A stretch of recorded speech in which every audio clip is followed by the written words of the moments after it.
শুভ সকাল বন্ধুরা। আজকে সকালের ব্রেকফাস্টে রয়েছে গরম গরম ফুলকো ফুলকো লুচি আর শীতকালের কড়াইশুঁটি ধনেপাতা টমেটো দিয়ে আলুর তরকারি আর মিষ্টি।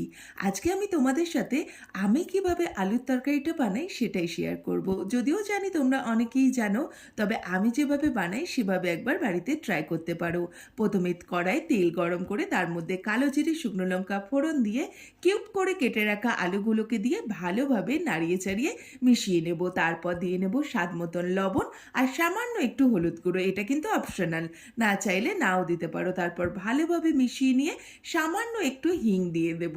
এই হিংটা দিলে কিন্তু আলাদাই একটা গন্ধ আসে। তারপর কেটে রাখা টমেটো দিয়ে আবারও ভালোভাবে মিশিয়ে নিয়ে দিয়ে নেব কড়াইশুঁটি।